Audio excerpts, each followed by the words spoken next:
ਸਨਮਾਨਯੋਗ ਗੁਰੂ ਰੂਪ ਸਾਧ ਸੰਗਤ ਜੀਓ, ਫਤਿਹ ਪ੍ਰਵਾਨ ਕਰਨੇ। ਵਾਹਿਗੁਰੂ ਜੀ ਕਾ ਖਾਲਸਾ, ਵਾਹਿਗੁਰੂ ਜੀ ਕੀ ਫਤਿਹ। ਮੂਲ ਮੰਤਰ ਜਿਸ ਵਿੱਚ ਈਸ਼ਵਰ ਦੇ ਪਰਿਪੂਰਨ ਪਰਮਾਤਮਾ ਦੇ ਬੁਨਿਆਦੀ ਗੁਣ, ਮੂਲ ਗੁਣ ਗੁਰੂ ਨਾਨਕ ਦੇਵ ਜੀ ਮਹਾਰਾਜ ਨੇ ਵਰਣਨ ਕੀਤੇ ਨੇ। ਗੁਰਮਤਿ ਵਿੱਚ ਉਸ ਨੂੰ ਕਹਿੰਦੇ ਨੇ ਮੂਲ ਮੰਤਰ। ਮੰਤਰ ਬੋਲ, ਮੰਤਰ ਬਚਨ, ਮੰਤਰ ਸ਼ਬਦ, ਮੰਤਰ ਵਾਕ, ਮੂਲ ਵਾਕ। ਆਰੰਭ ਹੁੰਦਾ ਹੈ ਇੱਕ ਤੋਂ। ਉਹ ਇੱਕ ਹੈ, ਉਹ ਇੱਕ ਓੰਕਾਰ ਹੈ। ਓੰਕਾਰ ਇੱਕ ਬ੍ਰਹਿਮੰਡ ਦੀ ਧੁਨੀ ਹੈ ਜੋ ਉਸ ਇੱਕ ਤੋਂ ਉਤਪੰਨ ਹੋਈ ਹੈ। ਉਹ ਇੱਕ ਸ਼ਕਤੀ ਹੈ ਔਰ ਇਹ ਧੁਨ ਵੀ ਸ਼ਕਤੀ ਹੈ।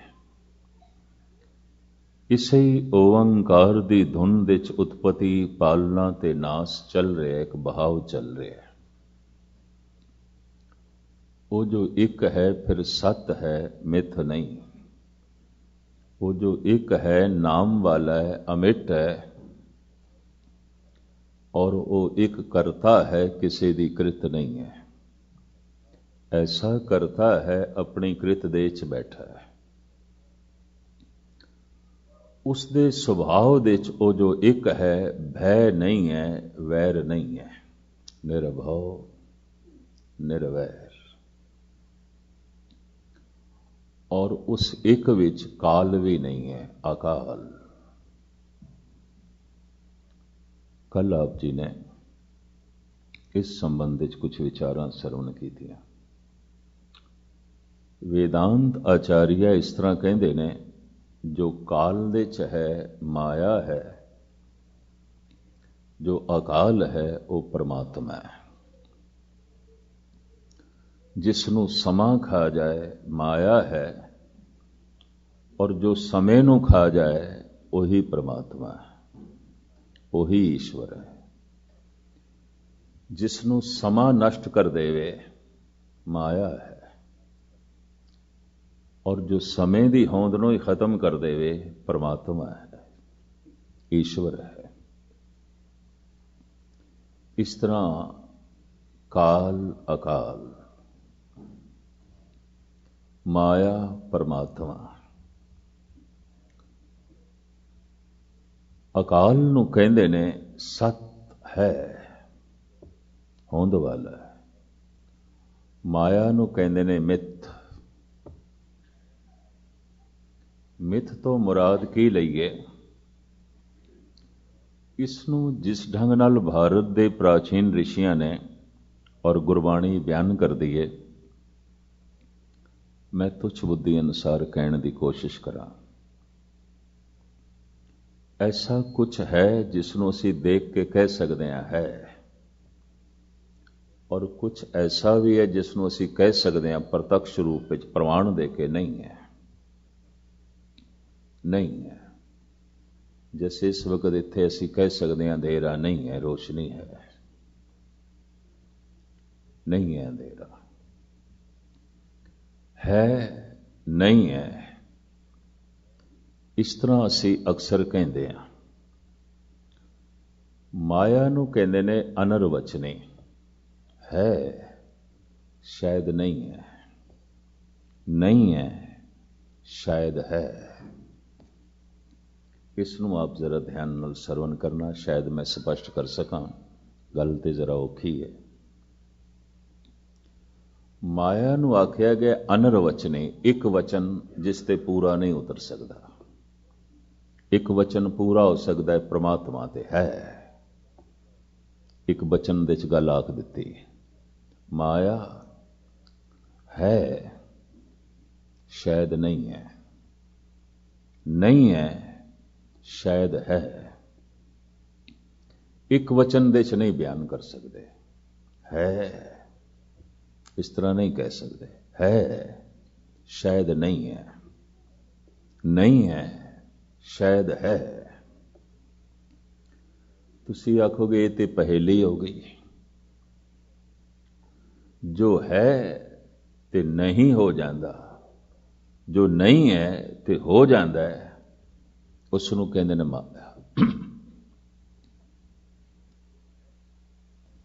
ਕਤਈ ਨਹੀਂ ਹੁੰਦਾ, ਹੈ, ਹਮੇਸ਼ਾ ਹੈ, ਸਦੀਵੀ ਹੈ, ਉਹ ਸਤ ਹੈ, ਪਰਮਾਤਮਾ ਹੈ, ਜੋ ਹੈ ਲੇਕਿਨ ਕਿਸੇ ਵਕਤ ਨਹੀਂ ਹੋ ਜਾਂਦਾ, ਨਹੀਂ ਹੈ ਫਿਰ ਹੋ ਜਾਂਦਾ ਹੈ, ਮਾਇਆ।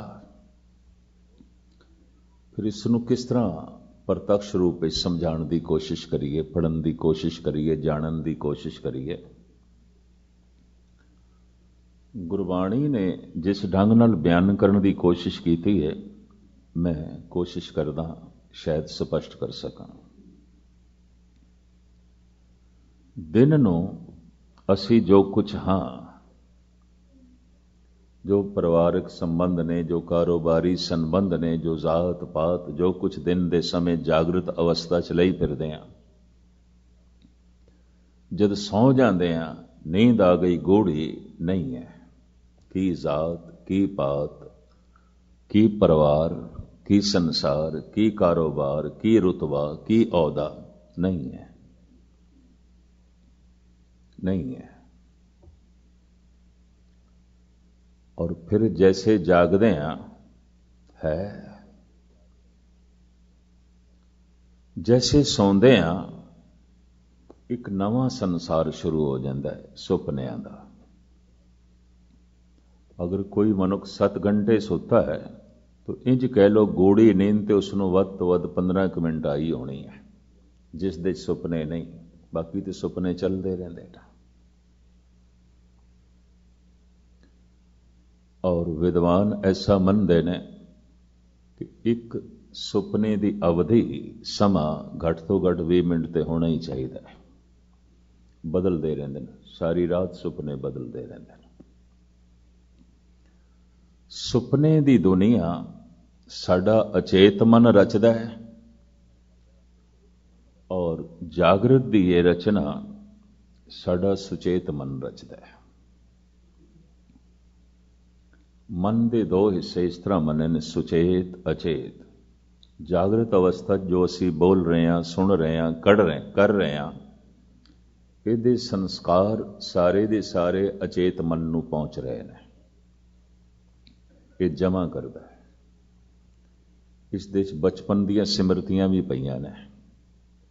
अगर कोई मनुख बिरध है, जवानी दे सारे संस्कार उस दे अंदर पै ने, कीते हुए कर्म, बोले हुए बोल, देखे हुए दृश्य सब पै ने। और इस अचेत मन दे पिछले जन्म का भी पिया, जिन्हों कहते संचित कर्म, कुछ संग्रह कीते सन पिछले जन्म विच, वो सारे कर्म भोग नहीं सके, संस्कारां दे रूप विच इस जन्म विच मिले ने, रह गए ने कुछ, उन्हां ही कर्मां करके जन्म आउंदा है। तो ये अचेत मन जद रात नूं असीं सौ जांदे हां ते सुचेत मन विश्राम दे चला जांदा है, वो भी थक जांदा है। फिर अचेत अपनी सुपने दी दुनिया रच लैंदा है। सुपने दे विच जो कुछ असीं देखदे हां उस तो तन प्रभावित होंदा है।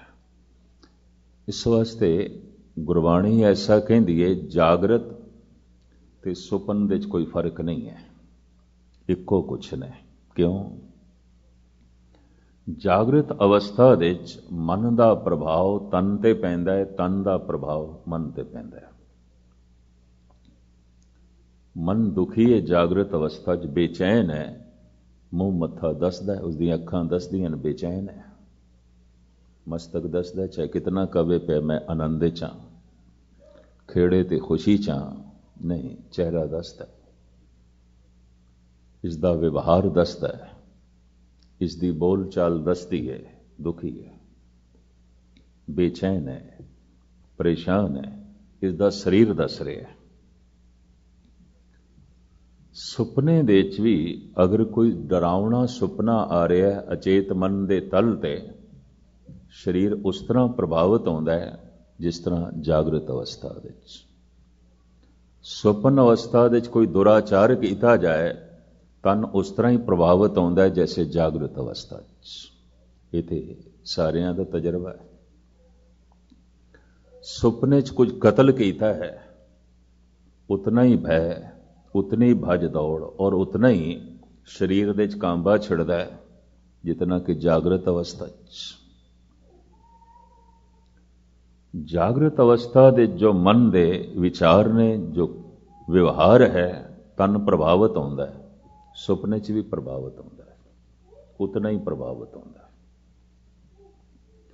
ਬਲਕਿ ਕੁਝ ਵਿਦਵਾਨ ਐਸਾ ਵੀ ਕਹਿੰਦੇ ਨੇ ਸੁਪਨੇ 'ਚ ਤਨ ਜ਼ਿਆਦਾ ਪ੍ਰਭਾਵਿਤ ਹੁੰਦਾ ਹੈ ਜਾਗਰਤ ਅਵਸਥਾ ਨਾਲੋਂ ਵੀ। ਕਿਉਂ? ਜਾਗਰਤ ਅਵਸਥਾ 'ਚ ਮਨੁੱਖ ਨੇ ਕੁਝ ਦਬਾਇਆ ਹੈ, ਨਹੀਂ ਕਰਨਾ ਚਾਹੁੰਦਾ, ਸਮਾਜ ਤੋਂ ਡਰਦਾ ਹੈ, ਕਾਨੂੰਨ ਤੋਂ ਡਰਦਾ ਹੈ। ਕਰਨਾ ਤੇ ਚਾਹੁੰਦਾ ਹੈ ਪਰ ਸਮਾਜ ਹੈ, ਕਾਨੂੰਨ ਹੈ, ਡਰ ਹੈ, ਭੈ ਹੈ। ਇਹ ਭੈ ਅਚੇਤ ਮਨ ਦੀ ਦੁਨੀਆ 'ਚ ਖਤਮ ਹੋ ਜਾਂਦਾ ਸੁਪਨਿਆਂ 'ਚ। ਨਾ ਸਮਾਜ ਦਾ ਭੈ, ਨਾ ਕਾਨੂੰਨ ਦਾ ਭੈ। ਜੋ ਜਾਗਰਤ ਅਵਸਥਾ ਦੇ 'ਚ ਕਤਲ ਨਹੀਂ ਕਰ ਸਕਦੇ, ਸੁਪਨੇ 'ਚ ਕਰਦੇ ਨੇ। ਜੋ ਜਾਗਰਤ ਅਵਸਥਾ ਦੇ ਚੋਰੀ ਨਹੀਂ ਕਰ ਸਕਦੇ, ਸੁਪਨੇ 'ਚ ਕਰਦੇ ਨੇ। ਜੋ ਜਾਗਰਤ ਅਵਸਥਾ ਦੇ ਦੁਰਾਚਾਰ ਨਹੀਂ ਕਰਦੇ, ਸੁਪਨੇ ਦੇ 'ਚ ਕਰਦੇ ਨੇ। ਔਰ ਤਨ ਉਤਨਾ ਹੀ ਪ੍ਰਭਾਵਿਤ ਹੁੰਦਾ ਹੈ ਜਿਤਨਾ ਕਿ ਜਾਗਰਤ ਅਵਸਥਾ 'ਚ। ਇਸ ਵਾਸਤੇ ਗੁਰਬਾਣੀ ਐਸਾ ਕਹਿੰਦੀ ਹੈ, ਜੋ ਜਾਗਰਤ ਦੇ 'ਚ ਹੈ ਇਹ ਦਿਨ ਦਾ ਸੁਪਨਾ ਹੈ, ਔਰ ਜੋ ਅਚੇਤ ਮਨ ਦੀ ਤਲ ਤੇ ਰਾਤ ਨੂੰ ਹੈ ਇਹ ਰਾਤ ਦਾ ਸੁਪਨਾ ਹੈ। ਇੱਕ ਬੰਦ ਅੱਖ ਦਾ ਸੁਪਨਾ ਹੈ, ਇੱਕ ਖੁੱਲੀ ਅੱਖ ਦਾ ਸੁਪਨਾ ਹੈ, ਹਨ ਦੋਵੇਂ ਸੁਪਨੇ। ਜਾਗਰਤ ਅਵਸਥਾ ਦੇ ਜਿਤਨੇ ਸੰਬੰਧ ਨੇ ਸਾਡੇ, ਜੋ ਸੌਂਦੇ ਆ ਤੇ ਸੁਪਨਿਆਂ ਦੀ ਨਵੀਂ ਦੁਨੀਆ ਖੜੀ ਹੋ ਜਾਂਦੀ ਹੈ, ਸੰਬੰਧ ਟੁੱਟ ਜਾਂਦੇ ਨੇ। ਕੌਣ ਪਤੀ, ਕੌਣ ਪਤਨੀ, ਕਿਹੜੇ ਬੱਚੇ, ਕੀ ਕੰਮ ਧੰਦਾ, ਕੀ ਘਰ-ਬਾਰ, ਸਭ ਸੰਬੰਧ ਟੁੱਟ ਜਾਂਦੇ ਨੇ। ਨਵੇਂ ਸੰਬੰਧ ਸਥਾਪਨ ਹੋ ਜਾਂਦੇ ਨੇ। ਸੁਪਨਿਆਂ ਦੀ ਦੁਨੀਆ। ਪਰ ਜੈਸੇ ਅੱਖ ਖੁੱਲਦੀ ਹੈ, ਉਸ ਸੁਪਨੇ ਦੀ ਦੁਨੀਆ ਜੋ ਦੇਖ ਰਹੇ ਸੀ ਤੇ ਤਨ ਵੀ ਪ੍ਰਭਾਵਿਤ ਹੋ ਰਿਹਾ ਸੀ, ਉਹ ਸੰਬੰਧ ਟੁੱਟ ਜਾਂਦੇ ਨੇ। ਫਿਰ ਇਹ ਜਾਗਰਤ ਅਵਸਥਾ ਦੇ ਸੰਬੰਧ ਜੁੜ ਜਾਂਦੇ ਨੇ। ਗੁਰਬਾਣੀ ਐਸਾ ਕਹਿੰਦੀ ਹੈ, ਕਿਧਰੇ ਇਹ ਤੇ ਨਹੀਂ ਜੋ ਤੂੰ ਰਾਤ ਨੂੰ ਦੇਖ ਰਿਹਾ ਸੀ ਸੁਪਨਾ ਹੈ, ਤੇ ਜੋ ਤੂੰ ਦਿਨ ਨੂੰ ਦੇਖ ਰਿਹਾ ਉਹ ਵੀ ਸੁਪਨਾ ਹੋਵੇ। ਕਿਧਰੇ ਐਸਾ ਤੇ ਨਹੀਂ। ਜਗ ਜੀਵਨ ਐਸਾ ਸੁਪਨੇ ਜੈਸਾ, ਜੀਵਨ ਸੁਪਨ ਸਮਾਨ। ਹੁਣ ਸੁਪਨੇ ਨੂੰ ਅਸੀਂ ਕਹਿ ਸਕਦੇ ਹਾਂ ਅਨਰਵਚਨੀ, ਇੱਕ ਵਚਨ ਨਾਲ ਨਹੀਂ ਕਹਿ ਸਕਦੇ। ਹੈ ਸਿਰਫ ਇਤਨਾ ਨਹੀਂ ਕਹਿ ਸਕਦੇ। ਸ਼ਾਇਦ ਨਹੀਂ ਹੈ, ਕਿਉਂਕਿ ਜਾਗਦੇ ਆ ਤੇ ਨਹੀਂ ਹੋ ਜਾਂਦਾ। ਪਰ ਕਹਿ ਦਈਏ ਨਹੀਂ ਹੈ ਤਾਂ ਵੀ ਇਹ ਗੱਲ ਪੂਰੀ ਨਹੀਂ ਉਤਰਦੀ, ਕਿਉਂਕਿ ਤਨ ਪ੍ਰਭਾਵਿਤ ਹੋਇਆ ਹੈ, ਪੂਰਾ ਪ੍ਰਭਾਵਿਤ ਹੋਇਆ ਹੈ। ਮੈਂ ਫਿਰ ਅਰਜ਼ ਕਰਾਂ, ਸੁਪਨੇ 'ਚ ਅਗਰ ਕਿਸੇ ਨੇ ਪ੍ਰਮਾਤਮਾ ਦਾ ਨਾਮ ਲਿਆ, ਤਨ ਉਤਨਾ ਹੀ ਪ੍ਰਭਾਵਿਤ ਹੋਇਆ, ਮਨ ਉਤਨਾ ਹੀ ਪਵਿੱਤਰ ਹੋਇਆ ਜਿਤਨਾ ਜਾਗਰਤ ਅਵਸਥਾ 'ਚ। ਇਹ ਵੀ ਮੈਂ ਅਰਜ਼ ਕਰਦੇ ਹਾਂ, ਉਤਨਾ ਹੀ ਪਵਿੱਤਰ ਹੋ ਜਾਂਦਾ ਹੈ। ਸ਼ਾਇਦ ਇਸ ਵਾਸਤੇ ਗੁਰੂ ਅਰਜਨ ਦੇਵ ਜੀ ਮਹਾਰਾਜ ਨੂੰ ਕਹਿਣਾ ਪਿਆ, ਜਾਗਨ ਤੇ ਸੁਪਨਾ ਭਲਾ, ਵਸੀਏ ਪ੍ਰਭ ਸੰਗ, ਕਦ ਦੇਖੋ ਹਰ ਆਪਣਾ, ਆਤਮ ਤੇ ਹਰ ਰੰਗ। ਦਿਨ ਨੂੰ ਜਾਗਰਤ ਅਵਸਥਾ ਵਿੱਚ ਇਹਨੇ ਕੋਸ਼ਿਸ਼ ਕੀਤੀ ਨਾਮ ਜਪੀਏ, ਕੋਈ ਰਸ ਮਿਲੇ, ਨਹੀਂ ਸਮਾਂ ਕੱਢ ਸਕਿਆ। ਆਪਣੇ ਸੰਕਲਪ ਦੀ ਪੂਰਤੀ ਨਹੀਂ ਕਰ ਸਕਿਆ, ਨਹੀਂ ਜਪ ਸਕਿਆ, ਨਹੀਂ ਪਾਠ ਕਰ ਸਕਿਆ। तो एक पीड़ा रह गई, एक अफसोस रह गया भी मैं नहीं कर सकिया। करना भी चाहता सी, नहीं कर सकिया, या आलस करके नहीं कर सकिया, या कुछ होर कम पै गए नहीं कर सकिया, अंदर गल दबी हुई रह गई। रात ਨੂੰ ਸੁਪਨੇ ਚ ਹੋਵੇਗੀ, इस सुपने च बाणी पड़ेगा, इस सुपने च नाम जपेगा, और मन उतना ही प्रभावित होवेगा जितना जागृत अवस्था च होंदा है। अगर सुपने च किसी ने दुराचार किया, मैं फिर अर्ज करा, शरीर की उही हालत बनती है जो जागृत अवस्था। तो फिर किस तरह कह दिए सुपना नहीं है। तन तो उतना ही प्रभावित होता है, मन तो उतना ही मैला होता है जो जागृत अवस्था। तो सुपने को किवें कह दईए नहीं है पर सिर्फ है नहीं कह सकते, है शायद नहीं है, क्योंकि अख खुलती है तो नहीं है। फिर होर संबंध जुड़ते हैं, फिर परिवार है, संसार है, कारोबार है, ये दुनिया है। रात ਨੂੰ ਸੌਂਦਿਆਂ इस संसार नाल संबंध टुट जाता है, नवा संसार, और जैसे जागदे हैं उस संसार नाल संबंध टुट जाता है यह संसार। ऐसा रोज आता है, ऐसा दिन रात रोज आता है, जागृत और निंद्रा दे च रोज आता है। नींद एकदम नहीं आती होंदी। अगर मनुख सौ गया तो इसका मन अजे नहीं सुता, सुपनिया की दुनिया चल रही है। इतने 15-20 मिनट ਲਈ किधरे पूरा विश्राम मिल सकता है, उही थकेवा ला देंदा 24 घंटे का। वरना रात ਨੂੰ सुत्या तो मनुख काम कर रहा है। फर्क सिर्फ इतना है कि तन प्रभावित तो हो रहा है, भावें तन दौड़दा भजदा नहीं पिया, पर कई दफा इतने गहरे संस्कार रह जाते हैं, लोग सुपने च बोल भी पैंदे ने, कई दफा उठ भी बैठते हैं, चलते भी हैं। इतना सुपना प्रभावित कर देता है,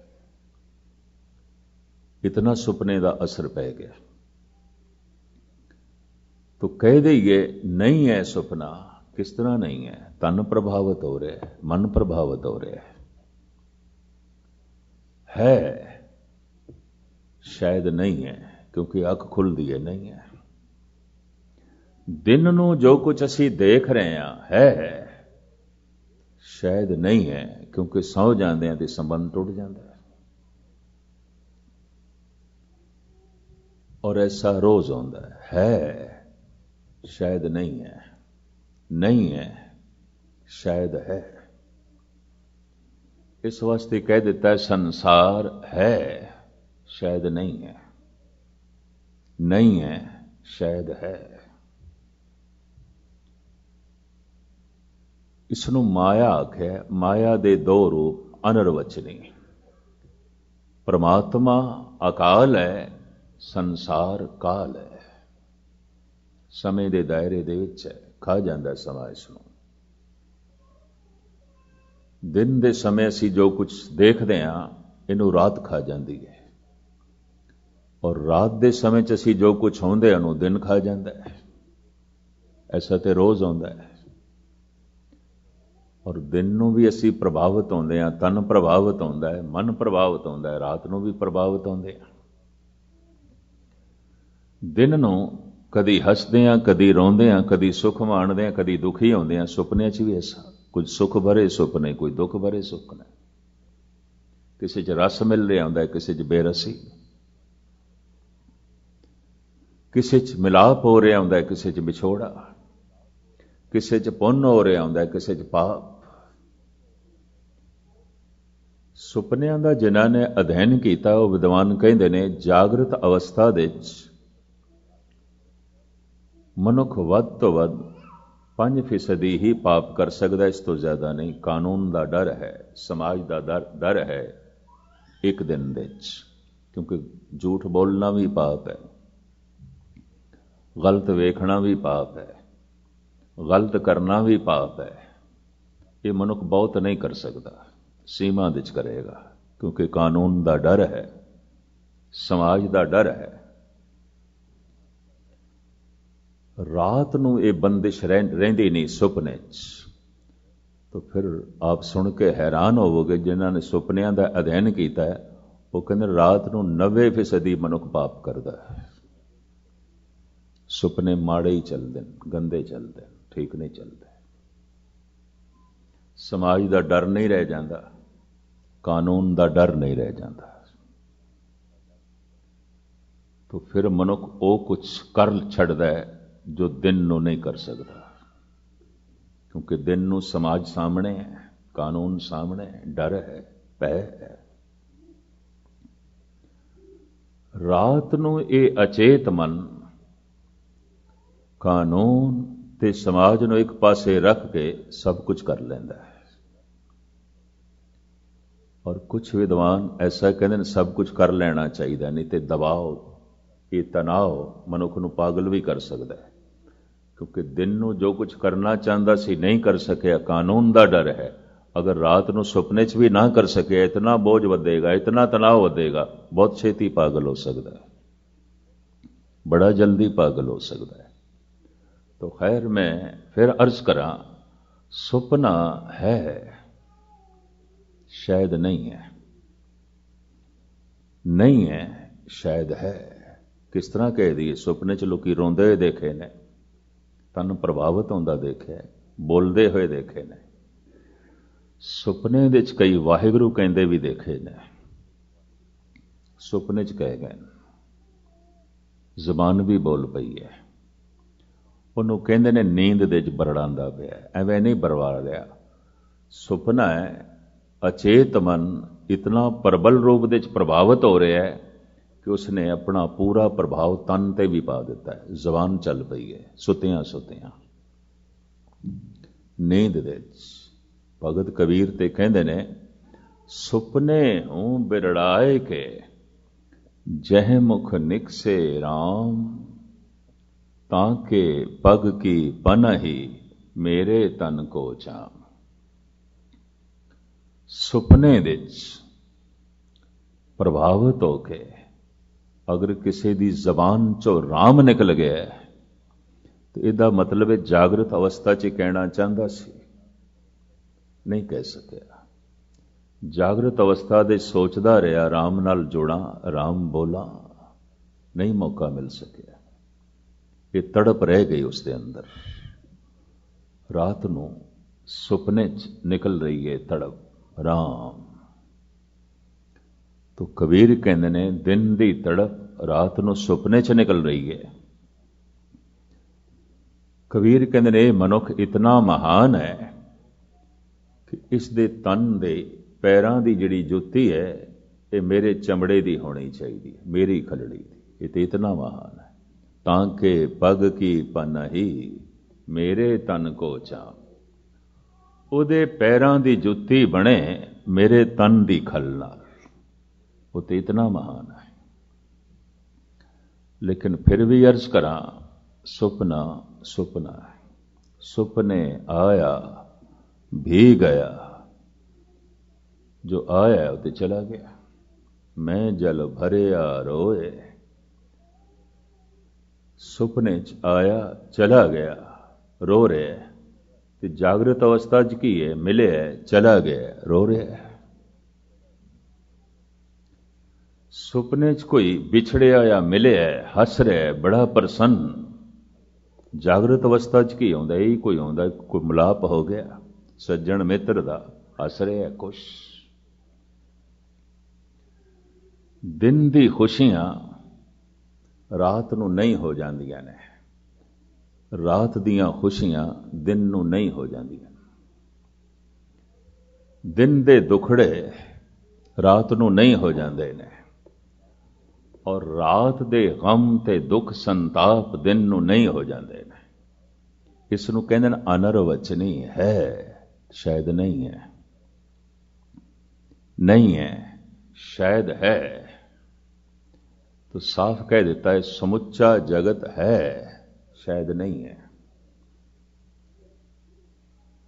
जद किधरे ਮਨੁੱਖ ਦੀ ਤੀਜੀ ਅੱਖ ਖੁੱਲਦੀ ਜਿਹਨੂੰ ਤ੍ਰਿਲੋਚਨ ਕਹਿੰਦੇ ਨੇ। ਤ੍ਰਿਲੋਚਨ ਤੀਸਰਾ ਨੇਤਰ ਦੋ ਅੱਖਾਂ ਦੇ ਮੱਧ ਦੇ ਚ ਹੈ। ਇਹ ਦੋ ਅੱਖਾਂ ਦੋ ਦੇਖਦੀਆਂ ਨੇ ਔਰ ਉਹ ਇੱਕ ਅੱਖ ਖੁੱਲ ਜਾਏ ਤ੍ਰਿਲੋਚਨ, ਫਿਰ ਇੱਕ ਦਿਖਾਈ ਦਿੰਦਾ, ਸਭ ਕੁਝ ਮਿਟ ਜਾਂਦਾ, ਇਹ ਨਹੀਂ ਰਹਿੰਦਾ। ਜੇ ਸਭ ਕੁਝ ਮਿਟ ਜਾਂਦਾ ਹੈ ਉਸ ਤੀਜੀ ਅੱਖ ਦੇ ਸਾਹਮਣੇ, तो फिर दो अखां दे सामने जो कुछ है सुपने और की है। जग जीवन ऐसा सुपने जैसा, जीवन सुपन समानंग, ज्यों सुपना अर पेखना, ऐसे जग को जान। गुरु तेग बहादुर से किस तरह मन लईए, औखी गल है। दिन दे सुपने नूं सच मनना बड़ा औखा है। रात दे सुपने नूं कदी बगौर मुताला करना, कोशिश भी करिए सच मन ले, जाग के मनुख नहीं मनदा। नहीं, सब झूठ सी। रात नूं जो कुछ होया सब मिथ्या सी।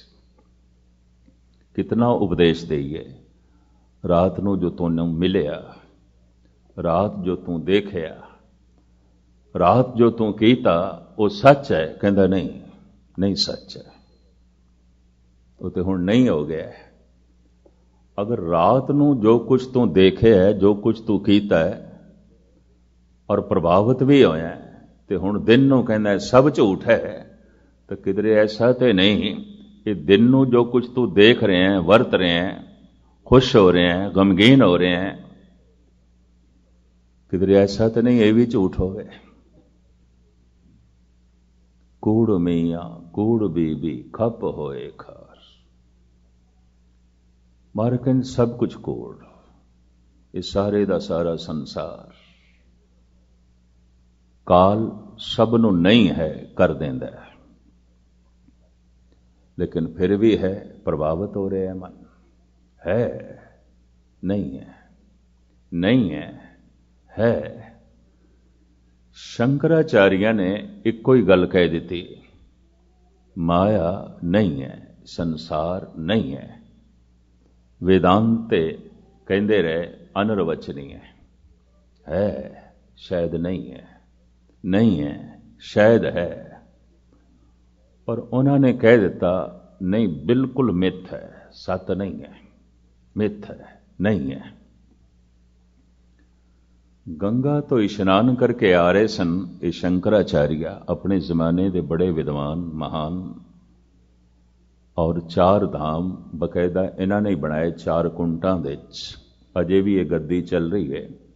इंज कह लो जिवें साडे विच अकाल तख्त सिरमौर है, उत्थों दा फैसला सिख जगत दे लई सिरमौर है, हिंदू जगत लई शंकराचार्य दा फैसला आखिरी फैसला है, धार्मिक फैसला।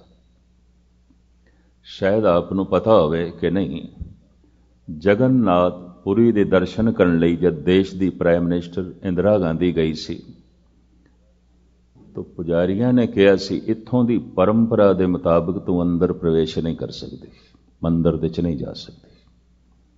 क्यों? तू फिरोज गांधी नाल विआही है, वो हिंदू नहीं सी। ये मंदिर केवल हिंदुआं लई, गैर हिंदू नहीं आ सकता। लेकिन इंदिरा गांधी ने हट किया, मैं आई हाँ उचेचा, तो सोचे देश के प्राइम मिनिस्टर की तोहीन बड़ी चर्चा होएगी। पुजारियां ने कह दिता चलो हुण साडे वस की गल नहीं, जो शंकराचार्य जी फैसला करनगे। तो शंकराचार्य धार्मिक तल ते हिंदू जगत दे सुप्रीम है, उसका फैसला आखिरी फैसला है। पता है शंकराचार्य ने की किया?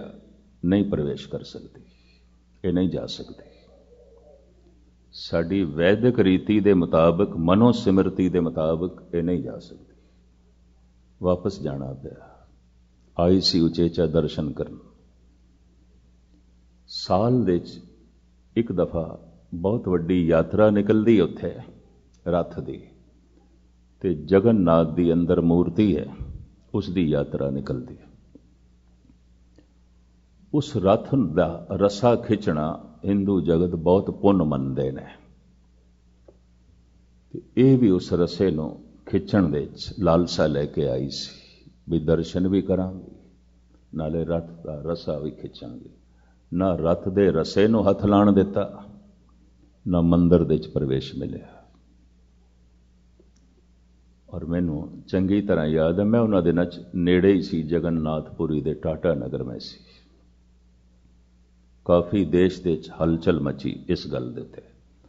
ਪਰ ਹੁਣ ਸ਼ੰਕਰਾਚਾਰੀਆ ਨੇ ਆਖਰੀ ਉਸ ਦਾ ਫੈਸਲਾ, ਆਖਰੀ ਫੈਸਲਾ ਸ਼ਾਇਦ ਆਪ ਦੀ ਗਿਆਤ 'ਚ ਇਹ ਗੱਲ ਹੋਵੇ ਕਿ ਨਾ, ਦਿੱਲੀ ਤੇ ਅਹਿਮਦਾਬਾਦ ਦੇ ਵਿੱਚ ਇੱਕ ਬੀਬੀ ਬਹੁਤ ਅੱਛੀ ਕਥਾਵਾਚਕ ਹੈ ਸਨਾਤਨ ਮਤ ਦੇ 'ਚ, ਵੇਦ ਮੰਤਰਾਂ ਦਾ ਪਾਠ ਕਰ ਰਹੀ ਸੀ। ਸ਼ੰਕਰਾਚਾਰੀਆ ਨੇ ਬੰਦ ਕਰਾ ਦਿੱਤੇ। ਹਿੰਦੂ ਰੋ ਰੀਤੀ ਦੇ ਮੁਤਾਬਕ, ਮਨੋ ਸਿਮਰਤੀ ਦੇ ਮੁਤਾਬਕ ਇਸਤਰੀ ਵੇਦ ਪਾਠ ਨਹੀਂ ਕਰ ਸਕਦੀ, ਨਹੀਂ ਉਚਾਰਨ ਕਰ ਸਕਦੀ। ਯੱਗੋ ਪਵੀਤ ਵੀ ਨਹੀਂ ਹੋ ਸਕਦਾ ਉਸਦਾ, ਔਰ ਵੇਦ ਮੰਤਰਾਂ ਦਾ ਉਚਾਰਨ ਵੀ ਨਹੀਂ ਕਰ ਸਕਦੀ। ਬੰਦ ਕਰਵਾ ਦਿੱਤੇ ਸਨ ਸ਼ੰਕਰਾਚਾਰੀਆ ਨੇ। ਇਸ ਦਾ ਫੈਸਲਾ ਆਖਰੀ ਫੈਸਲਾ ਹੈ। ਜੈਸੇ ਅਕਾਲ ਤਖਤ ਦੇ ਜਥੇਦਾਰ ਦਾ ਫੈਸਲਾ ਆਖਰੀ ਫੈਸਲਾ ਹੈ, ਸਿੱਖ ਜਗਤ ਦੇ ਵਿੱਚ ਜੋ 6ਵੇਂ ਪਾਤਸ਼ਾਹ ਦਾ ਸਨਮਾਨ ਰੱਖਦਾ ਹੈ, ਉਹ ਉਸ ਫੈਸਲੇ ਤੇ ਕਿੰਤੂ ਪਰੰਤੂ ਨਹੀਂ ਕਰਦਾ, ਟੀਕਾ ਟਿੱਪਣੀ ਨਹੀਂ ਕਰਦਾ। ਹਿੰਦੂ ਜਗਤ ਦੇ ਵਿੱਚ ਇਹ ਜਦ ਫੈਸਲਾ ਹੋਇਆ, ਭਾਵੇਂ ਕਈਆਂ ਨੂੰ ਚੰਗਾ ਨਹੀਂ ਲੱਗਿਆ ਸੀ ਵੀ ਮੰਦਰ ਦੇ ਦਰਸ਼ਨ ਨਹੀਂ ਕਰ ਸਕਦੀ ਇੱਕ, ਔਰ ਦਰਸ਼ਨ ਕਰਨ ਲਈ ਆਈ ਹੈ, ਔਰ ਫਿਰ ਦੇਸ਼ ਦੀ ਪ੍ਰਾਈਮ ਮਿਨਿਸਟਰ ਹੈ, ਲੇਕਿਨ ਕਿਸੇ ਨੇ ਸ਼ੰਕਰਾਚਾਰੀਆ ਤੇ ਕਿੰਤੂ ਪਰੰਤੂ ਨਹੀਂ ਕੀਤੀ। ਆਪਸ ਵਿੱਚ ਇਧਰ ਉਧਰ ਗੱਲਾਂ ਕਰਦੇ ਰਹੇ, ਲੇਕਿਨ ਸਿੱਧਾ ਕੋਈ ਵੀ ਕੁਝ ਨਹੀਂ ਕਹਿ ਸਕਿਆ ਬਈ ਇਸ ਦਾ ਫੈਸਲਾ ਆਖਰੀ ਫੈਸਲਾ ਹੈ ਸ਼ੰਕਰਾਚਾਰੀਆ ਦਾ। ਇਹ ਸਿਰਮੌਰ ਹੈ। ਸ਼ੰਕਰਾਚਾਰੀਆ ਆਦਿ, ਜਿਸ ਤੋਂ ਇਹ ਗੱਦੀ ਆਰੰਭ ਹੋਈ, ਅੱਜ ਤੋਂ ਕੋਈ ਇੰਜ ਕਹਿ ਲੋ 2000 ਸਾਲ ਪਹਿਲੇ ਇਹ ਗੱਦੀ ਪੁਰਾਣੀ ਚਲੀ ਆ ਰਹੀ ਹੈ। ਇਸ਼ਨਾਨ ਕਰਕੇ ਗੰਗਾ ਤੋਂ ਆ ਰਹੇ ਨੇ ਬਨਾਰਸ ਦੀ ਗੱਲ। ਰਸਤੇ ਦੇ 'ਚ ਇੱਕ ਸ਼ੂਦਰ ਸੜਕ ਸਾਫ਼ ਕਰ ਰਿਹਾ ਸੀ, ਉਹ ਕਿਧਰੇ ਛੂ ਗਿਆ ਸ਼ੰਕਰਾਚਾਰੀਆ ਨੂੰ, ਕਿਉਂਕਿ ਸਿਰ ਵਿਚਾਰੇ ਦਾ ਨੀਵਾਂ ਸੀ ਤੇ ਬੁਹਾਰੀ ਦੇ ਰਿਹਾ ਸੀ, ਛੂ ਗਿਆ। ਸ਼ੰਕਰਾਚਾਰੀਆ ਨੇ ਤਾੜਨਾ ਕੀਤੀ, ਐ ਸ਼ੂਦਰ ਤੂੰ ਮੈਨੂੰ ਭ੍ਰਸ਼ਟ ਕਰ ਦਿੱਤਾ, ਮੈਨੂੰ ਫਿਰ ਇਸ਼ਨਾਨ ਕਰਨਾ ਪਏਗਾ ਜਾ ਕੇ, ਤੂੰ ਅਛੂਤ ਹੈ। ਪਤਾ ਉਸ ਸ਼ੂਦਰ ਨੇ ਕੀ ਆਖਿਆ? ਮਹਾਰਾਜ ਸਾਰਾ ਸੰਸਾਰ ਮਾਇਆ ਹੈ, ਨਹੀਂ ਹੈ, ਸ਼ੂਦਰ ਦੀ ਛਾਇਆ ਹੈ, ਫਿਰ ਤੇ ਸੰਸਾਰ ਨਾਲੋਂ ਮੇਰੀ ਛਾਇਆ ਤੇ ਬਹੁਤ ਵੱਡੀ ਹੋ ਗਈ, ਮੈਂ ਵੀ ਰੱਬ ਦੇ ਬਰਾਬਰ ਹੋ ਗਿਆ। ਕਿਉਂਕਿ ਤੁਸੀਂ ਕਹਿੰਦੇ ਹੋ ਸੰਸਾਰ ਨਹੀਂ ਹੈ, ਮਾਇਆ ਹੈ, ਪਰਮਾਤਮਾ ਹੈ। ਅਗਰ ਮੈਂ ਹਾਂ ਤੇ ਮੈਂ ਤੁਹਾਨੂੰ ਭ੍ਰਸ਼ਟ ਕਰ ਦਿੱਤਾ ਹੈ, ਮੇਰੀ ਛਾਇਆ ਵੀ ਹੈ, ਤਾਂ ਫਿਰ ਤੇ ਮੈਂ ਮਾਇਆ ਨਹੀਂ ਹਾਂ, ਫਿਰ ਤੇ ਮੈਂ ਹਾਂ, ਫਿਰ ਤੇ ਮੈਂ ਸੱਤ ਹਾਂ। ਸ਼ੰਕਰਾਚਾਰੀ ਦੀਆਂ ਅੱਖਾਂ ਖੁੱਲ ਗਈਆਂ। ਉਸ ਦਿਨ ਤੋਂ ਬਾਅਦ, ਉਸ ਸ਼ੂਦਰ ਦੇ ਬੋਲ ਸੁਣਨ ਤੋਂ ਬਾਅਦ ਆਪਣਾ ਕਹਿਣਾ ਇਹਨਾਂ ਨੇ ਬਦਲਿਆ। ਫਿਰ ਪਤਾ ਕੀ ਕਹਿਣਾ ਸ਼ੁਰੂ ਕੀਤਾ? ਸੰਸਾਰ ਹੈ, ਸ਼ਾਇਦ ਨਹੀਂ ਹੈ, ਨਹੀਂ ਹੈ, ਸ਼ਾਇਦ ਹੈ, ਮਾਇਆ ਹੈ। ਮਾਇਆ ਤੋਂ ਮੁਰਾਦ ਇਹ ਨਹੀਂ ਕਿ ਨਹੀਂ ਹੈ, ਹੈ, ਪ੍ਰਭਾਵਿਤ ਕਰਦੀ ਹੈ, ਔਰ ਉਸ ਦਾ ਪ੍ਰਭਾਵ ਦੇਖਿਆ ਜਾ ਸਕਦਾ ਹੈ। ਸੰਸਾਰ ਪ੍ਰਭਾਵਿਤ ਕਰਦਾ ਹੈ, ਉਸ ਦਾ ਪ੍ਰਭਾਵ ਦੇਖਿਆ ਜਾ ਸਕਦਾ ਹੈ। ਪਦਾਰਥ ਪ੍ਰਭਾਵਿਤ ਕਰਦੇ ਨੇ, ਪਰਿਵਾਰ ਪ੍ਰਭਾਵਿਤ ਕਰਦਾ ਹੈ, ਔਰ ਇਸ ਦਾ ਪ੍ਰਭਾਵ ਦੇਖਿਆ ਜਾ ਸਕਦਾ ਹੈ, ਸ਼ਾਇਦ ਨਹੀਂ ਹੈ। ਕਿਉਂਕਿ ਰਾਤ ਨੂੰ ਅਸੀਂ ਜਦ ਸੋ ਜਾਂਦੇ ਹਾਂ ਤਾਂ ਜਿਹੜੀਆਂ ਜਿਹੜੀਆਂ ਚੀਜ਼ਾਂ ਦਿਨ ਨੂੰ ਪ੍ਰਭਾਵਿਤ ਕਰ ਰਹੀਆਂ ਸਨ, ਰਾਤ ਨੂੰ ਨਹੀਂ ਨੇ, ਟੁੱਟ ਗਈਆਂ, ਖਤਮ ਹੋ ਗਈਆਂ। ਹੈ, ਸ਼ਾਇਦ ਨਹੀਂ ਹੈ, ਨਹੀਂ ਹੈ, ਸ਼ਾਇਦ ਹੈ, ਇਸ ਨੂੰ ਕਹਿੰਦੇ ਨੇ ਕਾਲ। ਸਮਾਂ ਖਾ ਜਾਏ, ਦਿਨ ਜਿਸ ਨੂੰ ਖਾ ਜਾਏ, ਰਾਤ ਦੇ ਸੁਪਨਿਆਂ ਨੂੰ ਦਿਨ ਖਾ ਜਾਂਦਾ ਹੈ। दिन दे दृश ਨੂੰ ਰਾਤ ਖਾ ਜਾਂਦੀ ਹੈ। तो गुरबाणी ऐसा कहती है, तू रात ਨੂੰ जो कुछ देखिया सुपना है, पुरखा दिन ਨੂੰ भी जो कुछ देख रहे हैं सुपना। रात ਨੂੰ सुपने ਦੇ ਤੂੰ ਦੁਖੀ ਆਉਂਦਾ ਰਿਹਾ, ਸੁਖੀ ਆਉਂਦਾ ਰਿਹਾ, खुश ਆਉਂਦਾ ਰਿਹਾ, परेशान ਆਉਂਦਾ ਰਿਹਾ। दिन ਨੂੰ भी जो कुछ हो रहा है यह भी सुपना है, चाहे खुश आਉਂਦਾ ਰਿਹਾ, चाहे परेशान आਉਂਦਾ ਰਿਹਾ, चाहे कुछ मिले है, चाहे कुछ खो गया। बस इतनी अगर किसी को समझ आ जाए तो कहते हैं वो अकाल दे चला गया, काल तो निकल गया, माया तो उच्चा उठ गया। है शायद नहीं है, नहीं है शायद है। ये दो शब्द, ये दो अवस्थावां काल नाल जुड़ सकदियां, माया नाल जुड़ सकदियां, संसार नाल जुड़ सकदियां। है शायद नहीं है। मेरे ख्याल रोज का तजर्बा होगा थोड़ा। दिन ਨੂੰ जो परिवार है, संसार है, जो कुछ है, रात ਨੂੰ ਸੁਪਨਿਆਂ ਦੇ ਚ नहीं हो जाता। और रात ਨੂੰ जो कुछ ਸੁਪਨਿਆਂ ਦੇ ਚ है वो दिन ਨੂੰ नहीं हो जाता। दिन ਨੂੰ दृश्य जिस तरह प्रभावित करते हैं, रात ਨੂੰ ਸੁਪਨੇ उस तरह ही प्रभावित करते हैं, उस तरह ही। रंचक मात्र भी फर्क नहीं, बल्कि ज्यादा प्रभावित करते हैं। तो किस तरह कह दिए सुपना नहीं है। और गुरबाणी च इसका बहुत लंबा चौड़ा खुलासा है। इस वक्त मेरा ये प्रकरण नहीं कि इस मैं थोड़ा सारा समा ले जावा। महाराज कहते ने उस परमात्मा दे काल नहीं है, माया नहीं है नहीं है, नहीं है ये शब्द परमात्मा नाल असीं नहीं जोड़ सकते। वो है सो है, अकाल है, समय दे च नहीं है, काल दे च नहीं है। बाकी सब कुछ काल दे च है, समय दे च है। परमात्मा अकाल। तो किधरे ख्याल पैदा हो जाए ये कल्पना तो नहीं, तो साहब कहते नहीं, मूर्त मूर्तिमान है, उसकी मूर्त हैगा। तो जे मूर्त है तो फिर किसी ने बनाया है तो एकदम सतगुरु कहते ना अजाओ नहीं, किसी तो भी नहीं जमया, उसनू किसी ने भी नहीं बनाया, उसकी बनतर किसी तो भी नहीं हुई।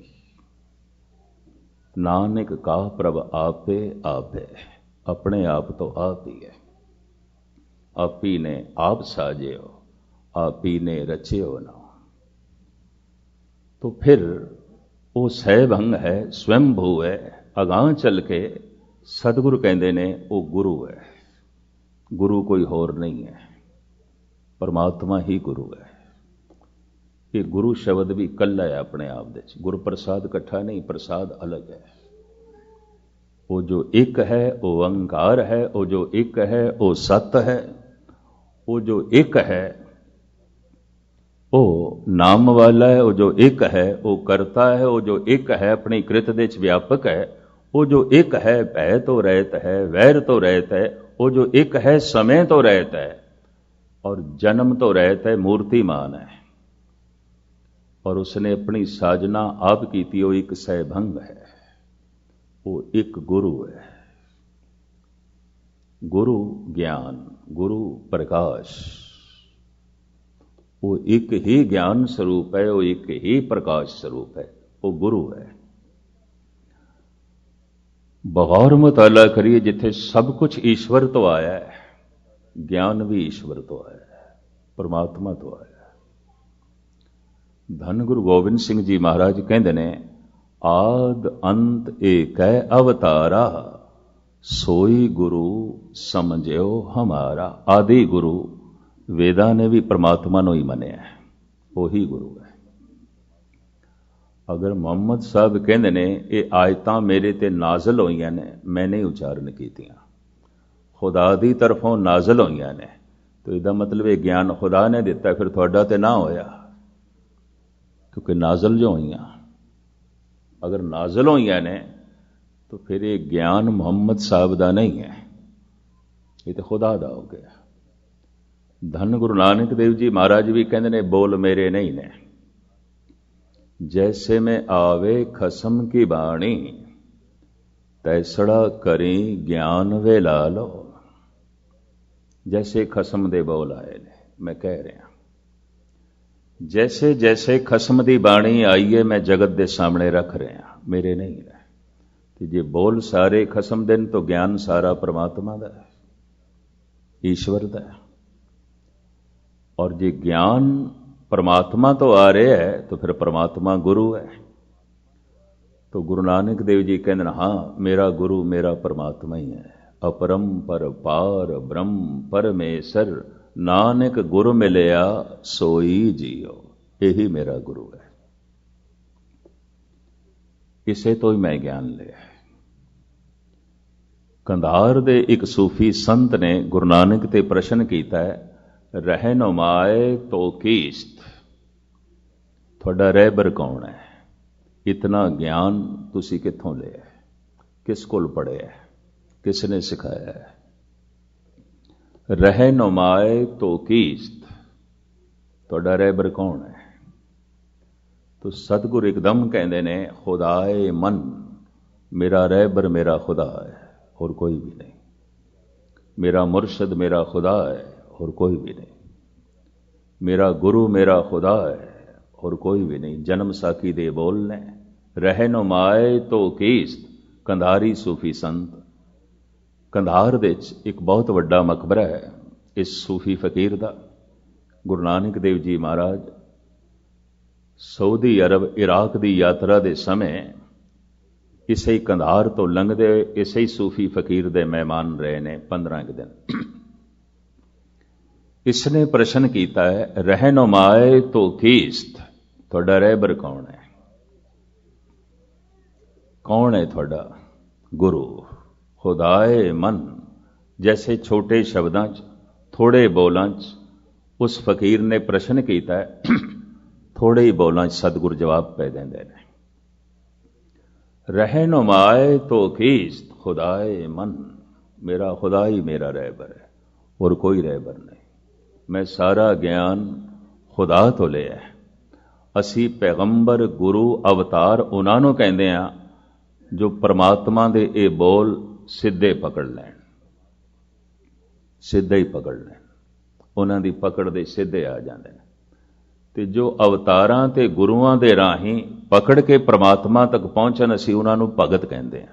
ये भगत ने, इन्होंने अवतारां दी बाणी सुन के, अवतारां कोलों उपदेश लैके, पैगंबरां कोलों शिक्षा लैके, उन्हां दे बोलां नूं जीवन का आधार बना के परमात्मा की प्राप्ति की थी भगत। ये सीधे परमात्मा दे बोल नहीं पकड़ सके।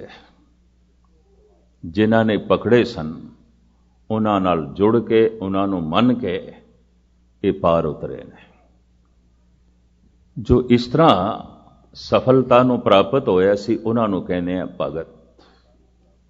इतनी श्रद्धा सी, इतना विश्वास सी कि अवतार दे हर बोल दे उत्ते भरोसा कीता, पैगंबर दी हर शिक्षा दे उत्ते विश्वास कीता, गुरु दे हर बोल दे उत्ते भरोसा कीता। और उस भरोसे ने उन्हां बोलां दे सदके पहुंचा दिता भगत। पर ये बोल सीधे जिन्हां दी पकड़ दे च आ गए खला दे च, और ये बोल हर वक्त मौजूद ने। मैं एक दफा फिर दोहरा दियां, ठाकर हमरा सद बोलन था। हर वक्त परमात्मा तो ये बोल आ रहे ने, हर वक्त। गुरु नानक दी पकड़ दे च आ गए, कृष्ण दी पकड़ दे च आ गए, और महाभारत दे मैदान जंग दे ये जो गीता है ये ज्ञान कुरुक्षेत्र दे जंग दे च निकले है। अर्जन दे प्रश्न और कृष्ण दे बोल, उन्हां बोलां नूं कहंदे ने भगवान दे बोल, परमात्मा दे बोल। ते परमात्मा अमिट है, तो इत्थे कह दे कृष्ण अमिट है। शरीर ते सुपना सी रुखसत हो गया, वो बोल अमिट ने। वाकई गीता अमिट है, क्योंकि बोल ते परमात्मा दे ने, ईश्वर दे ने। कृष्ण आए चले गए, पर वो जो भगवान शब्द का उच्चारण कर रहे सन भुलेखा पै गया अगे चल के। ये भगवान दे बोल ने, भगवान कह रहे हैं। मैं शब्द जोड़िया ऋषि वेद व्यास ने, क्योंकि गीता लिखती रूप दे उन्होंने जगत के सामने रखी, श्री कृष्ण ने स्वयं नहीं रखी। बस इतों थोड़ा जिहा मुगालता पै गया। परमात्मा दे बोल कृष्ण जी ने पकड़े ते कृष्ण दे इन्हां बोलां नूं लिखती रूप देंदे ने व्यास, तो थोड़ी अपनी रंगण चाड़ गए। कुदरती गल है, अपनी रंगण चाड़ जाणगे। आपदी ज्ञात लई अर्ज करां, एक कवि एक कविता बयान करे ते हुण कोई उसदे अर्थ करन लगे तो कुछ ना कुछ अपना रंग चाड़ जाएगा, कविता दे अर्थ भी कर जाएगा और कविता नूं कुछ अपने रंग भी दे जाएगा। लाजमी हू बहु वो नहीं हो सकती, ये भी मैं अर्ज कर दे। ते जे एक आम साधारण कवि दी कविता दी हू बहु उसे ढंग नाल व्याख्या नहीं हो सकती, तो कृष्ण ने जिहड़े बोल बोले अर्जन नूं समझाया, हू बहु किस तरह लिख सकते सन व्यास? तो कुछ अपनी रंगत चाड़ गए ने। जिथे जिथे उन्होंने अपनी रंगण चाड़ी है, उत्थे उत्थे एकदम गल प्रगट हो जाती है।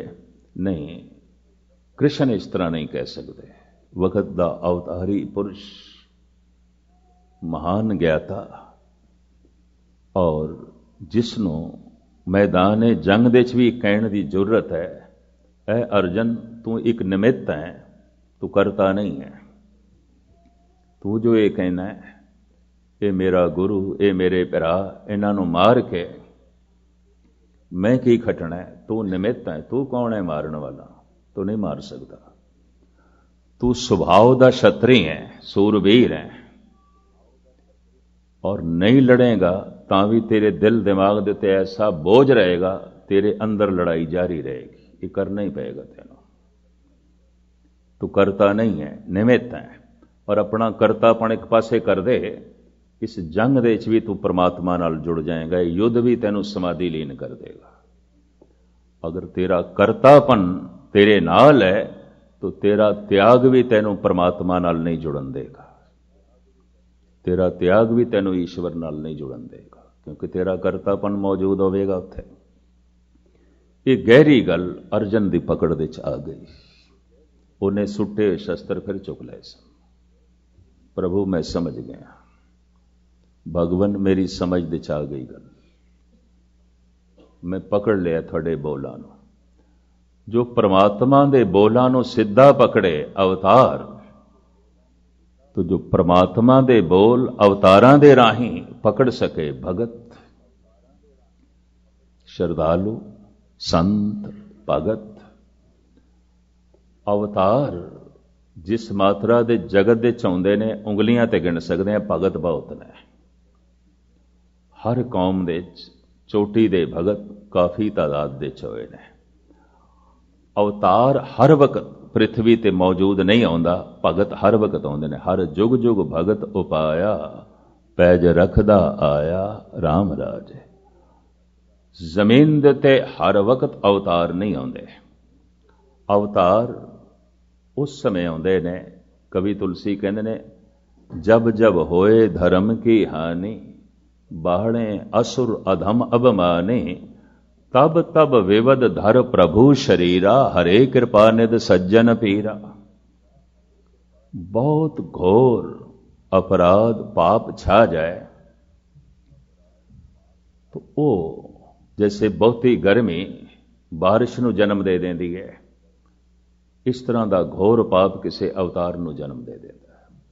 परमात्मा दे सीधे बोल पकड़दा है ते जगत नूं सुणांदा है। और मैं ये भी अर्ज कर दियां, किथे जगत अवतारां दे बोल नूं पकड़दा है पूरा, थोड़े जिहा फिर भी पकड़दे ने, उहदे नाल रोशनी हो जाती है, उसने नाल काफ़ी ठरम्मा हो जाता है। कलगीधर पिता भी इस तरह लिखते हैं, जब जब होए अरिष्ट अपारा, दसम ग्रंथ, जब जब होए अरिष्ट अपारा, तब तब दे धरत अवतारा। उस वक्त कोई अवतार दे ही धारण करता है जब सारी सृष्टि दे अरिष्ट होवे, भाव गलत होवे, कुछ भी सही ना होवे, तां फिर कोई ऐसा अवतार जो सीधा अकाल पुरख के बचनों नूं पकड़दा है और जगत के सामने रखता है। ਤੇ ਅਵਤਾਰਾਂ ਦੇ ਰਾਹੀਂ, ਗੁਰੂਆਂ ਦੇ ਰਾਹੀਂ ਜਿਨ੍ਹਾਂ ਦੀ ਪਕੜ ਦੇ ਚ ਆ ਜਾਂਦੇ ਨੇ, ਉਹ ਭਗਤ, ਉਹ ਗੁਰਮੁਖ, ਉਹ ਬ੍ਰਹਮ ਗਿਆਨੀ।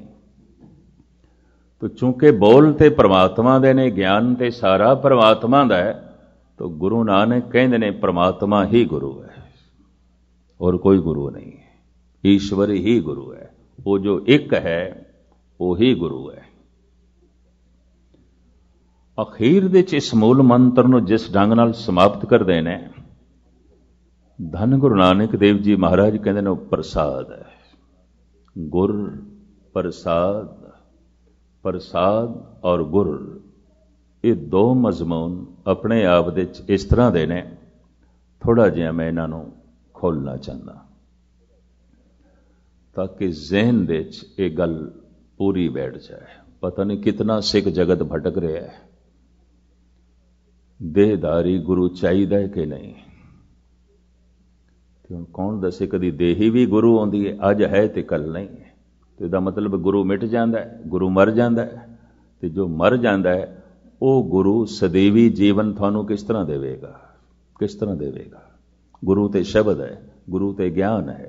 ज्ञान गुरु आत्म उपदेशो, नाम बेभूत लगाओ। किसी देही कोल भी जाओगे तो वो जो उपदेश कर रही है, उपदेश नूं हिरदे च वसाओगे कि उस देही नूं। जे आखो देही नूं हिरदे च वसाना है तो उपदेश सुनन की लोड़ ही नहीं, फिर की लोड़ है। तो जे उपदेश नूं हिरदे च वसाना है तो तां ही हिरदा बदलेगा, तां ते फिर देही की कोई कीमत ही ना रहेगी। देही का उतना ही सन्मान जिवें किसी ने कोई कपड़े पहने होवन ते कपड़ियां की कदर, कपड़ियां का सन्मान, बई फलाने के कपड़े ने, फलाने के वस्त्र ने। जिवें रुमालियां का असीं सत्कार करते हैं, गुरु ग्रंथ साहब के रुमाले ने।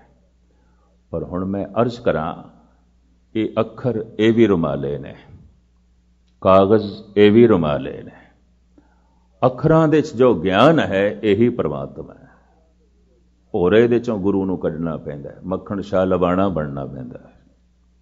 गुरु ते हर वक्त भोरे च है, ये भी मैं अर्ज कर दें। 22 देहधारी गुरु बाहर बैठे सन ते हजारां लोग भुल जाते सन, उन्होंने ही मत्था टेक के वापस हो जाते सन। तसल्ली नहीं आती सी किसी की। मक्खण शाह लबाणा है, इहदे कोल अख सी, कहंदा है रब दा कलाम अकाल पुरख दे बोल ते मैनूं किसी कोल नहीं दिखाई देते। तो चलो ये साधक होणगे, संत होणगे, ये अवतार नहीं ने, ये नहीं ने, ये गुरु नहीं ने। चलो अभ्यासी होणगे। गुरु होण दा दावा इन्हां दा झूठा है। तो चूंकि ये दावा झूठा है तो शायद इन्हां दी बंदगी भी झूठी है। जो इस तरह के झूठे दावे करन वो किस तरह सच्चे हो सकते हैं। मक्खण शाह लबाणे दी ये सोचनी है। बकाले दे एक हलवाई तो पुछदा इत्थे कोई होर भी है जो गुरु नानक दी गद्दी दा वारिस होवे। उस हलवाई ने कहा सोडी बंस दा एक तेगा कमला है। गुरु प्रताप सूरज दे जिस तरह लिखे है, एक तेगा कमला है, भोरे च रहिंदा है, भोरे दे च है, बाहर नहीं आउंदा। वो जिहड़े 22 सन लिशके पुछके बाहर बैठे सन गद्दियां ला के, ये भोरे च गया, दर्शन कीते ने, बोल सुने, तो ऊपर चढ़ के कोठे ते कहंदा है गुर लाधो रे, गुर लाधो रे। जो मैं बोल सुने ने ये परमात्मा दे ने, ईश्वर दे ने। गुरु ते हर वक्त भोरे च है। ये भी मैं अर्ज करा, अखरां दे भोरे च कढना पेगा। अखरी नाम अखरी साला, अखरी ज्ञान गीत गुण गा, अखरी लिखण बोलण बाण, अखरां सिर संजोग वखाण। इन्हां अखरां दे भोरे च कोई रब्बी जोत नूं कढे, कोई गुरु नूं प्रगट करे। जीवन दे च परमात्मा ते गुरु नूं प्रगट करना पैंदा है। यह भी अर्ज मैं करा, ना किधरे गुरु मिलता है, ना किधरे इस तरीके नाल परमात्मा मिलता है। प्रगट करना पैंदा है जीवन दे च। अपनी हालत इस ढंग दी बनानी पैंदी है कि गुरु प्रगट होवे। अपनी हालत ऐसी बनानी पैंदी है कि परमात्मा प्रगट होवे। सुन उपदेश हिरदे बसाओ, मन इच्छे नानक फल पाओ। इस बाणी ਨੂੰ ਸੁਣੋ, ਸ਼ਬਦ ਨੂੰ ਸੁਣੋ, ਤੇ ਜੈਸੇ ਸੁਣ ਕੇ ਸ਼ਬਦ ਅੰਦਰ ਵਸੇਗਾ, ਬਾਹਰ ਪ੍ਰਮਾਤਮਾ ਪ੍ਰਗਟ ਹੋ ਜਾਏਗਾ। ਸਾਰਾ ਜਗਤ ਪ੍ਰਮਾਤਮਾ ਦਾ ਰੂਪ ਦਿਖਾਈ ਦੇਗਾ। ਜੋ ਦੀ ਸੇ ਸੋ ਤੇਰਾ ਰੂਪ, ਗੁਣ ਨਿਧਾਨ ਗੋਵਿੰਦ ਅਨੂਪ। ਇਹ ਵਿਸ ਸੰਸਾਰ ਤੁਮ ਦੇਖਦੇ ਹਰ ਕਾ ਰੂਪ ਹੈ, ਹਰ ਰੂਪ ਨਦਰੀ ਆਇਆ। ਇਧਰ ਸ਼ਬਦ ਨੇ ਅੰਦਰ ਪ੍ਰਵੇਸ਼ ਕੀਤਾ, ਇਧਰ ਸਾਰਾ ਸੰਸਾਰ ਨਿਰੰਕਾਰ ਦਿਖਾਈ ਦਿੱਤਾ।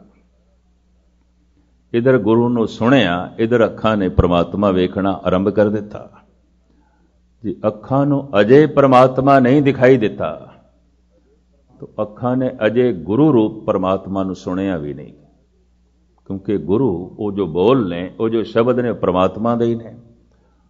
ਪਰਮਾਤਮਾ ਦੇ ਬੋਲ ਹੀ ਅੱਖਾਂ ਖੋਲ ਸਕਦੇ ਨੇ। ਜਗਤ ਦੇ ਬੋਲ, ਸੰਸਾਰ ਦੇ ਬੋਲ ਸਾਡੀ ਅੱਖਾਂ ਨਹੀਂ ਖੋਲ ਸਕਦੇ। ਇਹ ਵੀ ਮੈਂ ਅਰਜ਼ ਕਰਦੇ ਹਾਂ।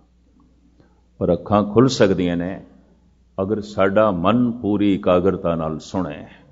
ਔਰ ਜਿਸ ਦਿਨ ਸੁਣੇਗਾ, ਮਤ ਵਿੱਚ ਰਤਨ ਜਵਾਹਰ ਮਾਣਕ, ਜੇ ਇੱਕ ਗੁਰ ਕੀ ਸੁਖ ਸੁਣੀ।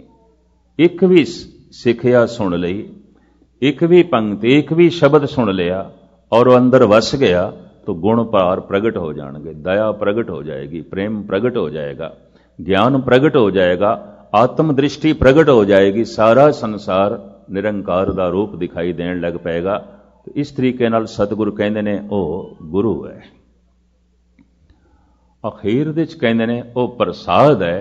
ये अवस्था उसकी बख्शिश नाल बनेगी, तेरी मेहनत नाल नहीं, उसकी रहमत नाल बनेगी, तेरे प्रयास नाल नहीं, उसदे प्रसाद नाल। अपने आप दे ये प्रसाद शब्द चूंकि बहुत गूढ़ भाव अपने विच छुपाई बैठा है, इसका खुलासा कल दिन दे समय मैं थोड़े सामने करने की कोशिश करांगा। प्रसाद है, साडी मेहनत नहीं, उहदी रहमत है।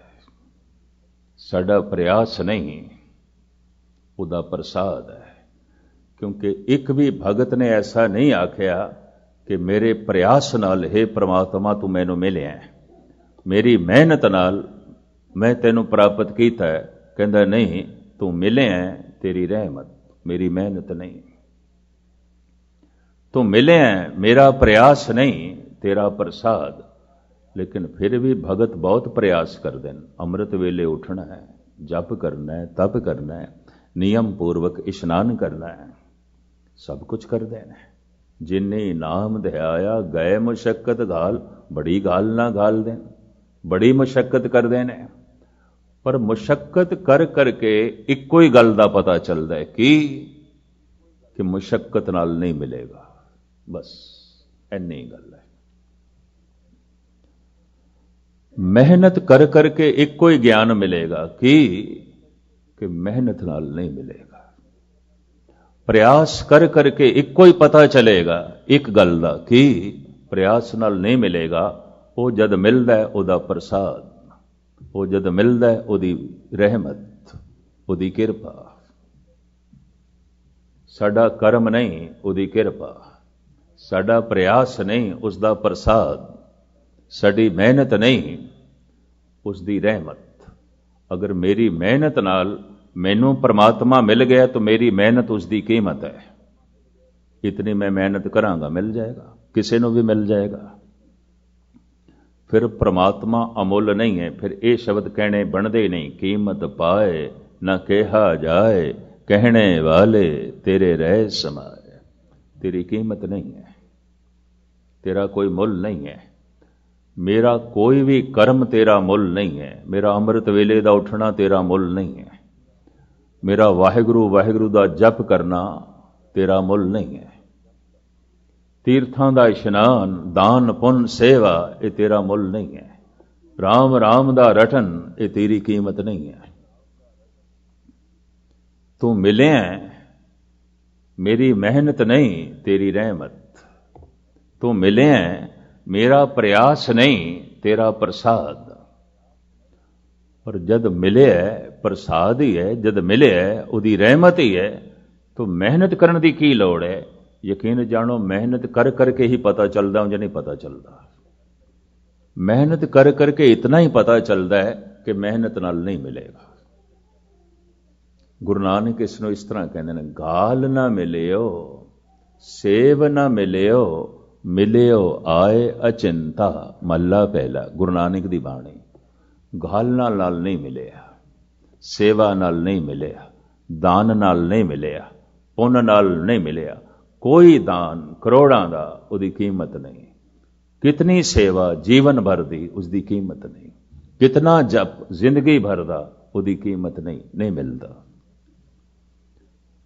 ਨਾ ਕੀਤੇ ਜਪ ਨਾਲ ਮਿਲਦਾ ਹੈ, ਨਾ ਦਿੱਤੇ ਦਾਨ ਨਾਲ ਮਿਲਦਾ ਹੈ, ਨਾ ਕੀਤੀ ਸੇਵਾ ਨਾਲ ਮਿਲਦਾ ਹੈ। ਫਿਰ ਕਿਸ ਤਰ੍ਹਾਂ ਮਿਲਦਾ ਹੈ? ਉਹ ਮਿਲਦਾ ਹੈ ਅਚਨਚੇਤ। ਗਾਲ ਨਾ ਮਿਲਿਓ ਸੇਵ ਨਾ ਮਿਲਿਓ, ਮਿਲਿਓ ਆਏ ਅਚਿੰਤਾ। ਅਚਨਚੇਤ ਮਿਲੇ। ਤਾਂ ਅਚਨਚੇਤ ਕਿਸ ਤਰ੍ਹਾਂ ਮਿਲ ਗਿਆ? ਉਹਦਾ ਪ੍ਰਸਾਦ, ਉਹਦੀ ਬਖਸ਼ਿਸ਼, ਉਹਦੀ ਰਹਿਮਤ। ਮਿਹਨਤ ਨਹੀਂ, ਉਹਦੀ ਰਹਿਮਤ। ਆਇਆ ਇਹ ਰਹਿਮਤ ਆਖਿਰ ਹੁੰਦੀ ਹੋਵੇਗੀ ਕੋਈ ਢੰਗ ਤੇ ਹੈ, ਕੋਈ ਤੌਰ ਤਰੀਕਾ ਤੇ ਹੈ। ਇਹਨਾਂ ਗੁੰਝਲਾਂ ਨੂੰ ਗੁਰਬਾਣੀ ਨੇ ਜਿਸ ਢੰਗ ਨਾਲ ਖੋਲ੍ਹਿਆ, ਮੈਂ ਕੱਲ ਆਪ ਜੀ ਦੇ ਸਾਹਮਣੇ ਰੱਖਣ ਦੀ ਕੋਸ਼ਿਸ਼ ਕਰਾਂਗਾ। ਔਰ ਸਮੇਂ ਨੂੰ ਮੁੱਖ ਰੱਖਦੇ ਹੋਏ ਇੰਜ ਕਹਿ ਲਓ ਕੱਲ ਸਮਾਪਤੀ ਕਰ ਦਿਆਂਗੇ। ਉਂਝ ਇਹ ਮੂਲ ਮੰਤਰ ਧੰਨ ਗੁਰੂ ਗ੍ਰੰਥ ਸਾਹਿਬ ਜੀ ਮਹਾਰਾਜ ਦੀ ਸਾਰੀ ਬਾਣੀ ਮੂਲ ਮੰਤਰ ਦੀ ਵਿਆਖਿਆ ਹੈ। ਦੁਨੀਆ ਦੇ ਸਾਰੇ ਧਰਮ ਗ੍ਰੰਥ ਇੰਜ ਕਹਿ ਲਓ ਮੂਲ ਮੰਤਰ ਦਾ ਟੀਕਾ ਨੇ, ਔਰ ਕੁਛ ਨਹੀਂ ਹੈ। ਈਸ਼ਵਰ ਦੇ ਸਾਰੇ ਬੁਨਿਆਦੀ ਗੁਣ ਮੂਲ ਮੰਤਰ ਦੇ ਚ ਆ ਗਏ ਨੇ। ਉਹ ਇੱਕ ਹੈ, ਉਹ ਓੰਕਾਰ ਹੈ, ਉਸ ਤੋਂ ਉਤਪਤੀ ਪਾਲਣਾ ਨਾਸ ਹੋ ਰਿਹਾ। ਉਹ ਇੱਕ ਸੱਤ ਹੈ, ਉਹ ਜੋ ਇੱਕ ਹੈ ਉਸ ਦਾ ਨਾਮ ਹੈ, ਉਸੇ ਦਾ ਹੀ ਨਾਮ ਹੈ, ਅਮਿਟ ਹੈ, ਬਾਕੀ ਕਿਸੇ ਦਾ ਨਾਮ ਨਹੀਂ। ਸਭ ਨਾਮ ਮਿਟ ਜਾਂਦੇ ਨੇ, ਸਮਾਂ ਪਾ ਕੇ ਮਿਟ ਜਾਂਦੇ ਨੇ। ਉਹ ਜੋ ਇੱਕ ਹੈ ਉਹੀ ਕਰਤਾ ਹੈ, ਔਰ ਜੋ ਇੱਕ ਹੈ ਆਪਣੀ ਕ੍ਰਿਤ ਦੇ ਚ ਬੈਠਾ ਹੈ, ਆਪਣੀ ਕ੍ਰਿਤ ਤੋਂ ਵੱਖ ਨਹੀਂ ਹੈ। ਉਹ ਜੋ ਇੱਕ ਹੈ ਉਹਦੇ ਸੁਭਾਅ ਦੇ ਚ ਭੈ ਨਹੀਂ ਹੈ, ਉਹਦੇ ਸੁਭਾਅ ਦੇ ਚ ਵੈਰ ਨਹੀਂ ਹੈ, ਉਹਦੀ ਹੋਂਦ ਦੇ ਚ ਕਾਲ ਨਹੀਂ ਹੈ, ਸਮਾਂ ਨਹੀਂ ਹੈ, ਵਕਤ ਨਹੀਂ ਹੈ। ਉਹ ਜੋ ਇੱਕ ਹੈ ਬਕਾਇਦਾ ਮੂਰਤੀਮਾਨ ਹੈ, ਪਰ ਉਹ ਜੋ ਇੱਕ ਹੈ ਉਸ ਨੂੰ ਕਿਸੇ ਨੇ ਬਣਾਇਆ ਨਹੀਂ, ਅਜੋ ਨਹੀਂ ਹੈ। ਉਹ ਜੋ ਇੱਕ ਹੈ ਸਹਿਭੰਗ ਹੈ, ਆਪਣੇ ਆਪ ਤੋਂ ਆਪ ਹੀ ਵਿਸਤ੍ਰਿਤ ਹੋਇਆ ਹੈ। ਆਪਣਾ ਪਸਾਰਾ ਉਸਨੇ ਆਪ ਹੀ ਕੀਤਾ ਹੈ, ਆਪ ਹੀ ਨੇ ਆਪ ਸਾਜਿਓ, ਆਪ ਹੀ ਨੇ ਰਚਿਓ ਨਾ। ਉਹ ਜੋ ਇੱਕ ਹੈ ਉਹੀ ਗੁਰੂ ਹੈ, ਉਹ ਜੋ ਇੱਕ ਹੈ ਉਹੀ ਪ੍ਰਸਾਦ। ਇਹ ਸਾਰੀ ਵਿਆਖਿਆ ਉਸ ਇੱਕ ਦੀ। ਫਿਰ ਸਾਰੇ ਗੁਰੂ ਗ੍ਰੰਥ ਸਾਹਿਬ ਦੀ ਬਾਣੀ ਉਸ ਇੱਕ ਦੀ ਵਿਆਖਿਆ। ਦੁਨੀਆ ਦੇ ਸਾਰੇ ਧਰਮ ਗ੍ਰੰਥ ਉਸ ਦੀ ਵਿਆਖਿਆ। ਜਿਹੜੇ ਮੂਲ ਗੁਣ ਧੰਨ ਗੁਰੂ ਨਾਨਕ ਦੇਵ ਜੀ ਮਹਾਰਾਜ ਨੇ ਮੂਲ ਮੰਤਰ ਦੇ ਵਿੱਚ ਬਿਆਨ ਕੀਤੇ ਨੇ, ਗੁਰ ਪ੍ਰਸਾਦ, ਇਸ ਦਾ ਥੋੜਾ ਜਿਹਾ ਖੁਲਾਸਾ ਕੱਲ ਆਪ ਜੀ ਦੇ ਸਾਹਮਣੇ ਰੱਖ ਕੇ ਇਸ ਦੌਰ ਦੇ ਜੋ ਆਪ ਜੀ ਨਾਲ ਸੰਜੋਗ ਬਣਿਆ 2 ਹਫ਼ਤਿਆਂ ਦਾ, ਕੱਲ ਜੋ ਹੈ ਸਮਾਪਤੀ ਕਰਾਂਗੇ। ਰੋਜ਼ ਆਪ ਸਮਾਂ ਕੱਢਦੇ ਰਹੇ, ਸਤਿਗੁਰ ਰਹਿਮਤ ਕਰਨ ਕਿ ਗੁਰਦੁਆਰੇ ਆਉਣ ਦਾ ਖਿਆਲ ਰੋਜ਼ ਆਵੇ ਤੁਹਾਨੂੰ। ਮੈਂ ਇਤਨਾ ਅਰਜ਼ ਕਰਦੇ ਹਾਂ, ਜਿਵੇਂ ਆਦਮੀ ਪੁੱਤਰਾਂ ਕੋਲ ਬੈਠਦਾ ਹੈ, ਮਿੱਤਰਾਂ ਕੋਲ ਬੈਠਦਾ ਹੈ, ਪਤਨੀ ਕੋਲ ਬੈਠਦਾ ਹੈ, ਪਤੀ ਕੋਲ ਪਤਨੀ ਬੈਠਦੀ ਹੈ, ਭਰਾ ਕੋਲ ਭਰਾ ਬੈਠਦਾ ਹੈ, ਜੈਸੇ ਮਿੱਤਰਾਂ ਕੋਲ ਬੈਠਦੇ ਹਾਂ, ਇਸੇ ਤਰੀਕੇ ਨਾਲ ਗੁਰੂ ਕੋਲ ਆ ਕੇ ਬੈਠਣਾ ਚਾਹੀਦਾ ਹੈ। ਔਰ ਥੋੜਾ ਜਿਹਾ ਮੈਂ ਆਪਣੇ ਅਨੁਭਵ ਦੇ ਆਧਾਰ ਤੇ ਕਹਿ ਦਿਆਂ, ਨਹੀਂ ਕੀਰਤਨ ਹੋ ਰਿਹਾ ਤਾਂ ਵੀ ਨਾ ਸੀ, ਬੈਠਣਾ ਵੀ ਲਾਭਕਾਰੀ ਹੈ। ਇਤਨਾ ਭਾਵ ਹੋਵੇ ਕਿ ਅਸੀਂ ਗੁਰੂ ਨਾਨਕ ਦੇ ਕੋਲ ਬੈਠੇ ਹਾਂ, ਅਸੀਂ ਕਲਗੀਧਰ ਦੇ ਕੋਲ ਬੈਠੇ ਹਾਂ, ਇਹ ਬੈਠਣਾ ਵੀ ਲਾਭਕਾਰੀ ਹੋ ਜਾਏਗਾ। ਸੁਣਨਾ ਤੇ ਲਾਭਕਾਰੀ ਹੈ, ਬੈਠਣਾ ਵੀ ਲਾਭਕਾਰੀ ਹੈ, ਲੇਕਿਨ ਇਤਨਾ ਤੇ ਕਰਨਾ ਹੀ ਪਏਗਾ ਤਾਂ ਕਿ ਮਨ ਦੇ ਭਾਵ ਇਸ ਤਰ੍ਹਾਂ ਦੇ ਜੋ ਹੈ ਬਣਨ। ਖੈਰ, ਬਾਕੀ ਵਿਚਾਰਾਂ ਕੱਲ ਤੁਹਾਨੂੰ ਜੋ ਹੈ ਲੇਟਣਾ ਕਰਾਂ। ਇੱਕ ਦਫਾ ਮੈਂ ਫਿਰ ਦੁਹਰਾ ਦਿਆਂ, ਉਹ ਗੁਰੂ ਹੈ, ਸਾਰਾ ਗਿਆਨ ਉਸੇ ਤੋਂ ਆ ਰਿਹਾ।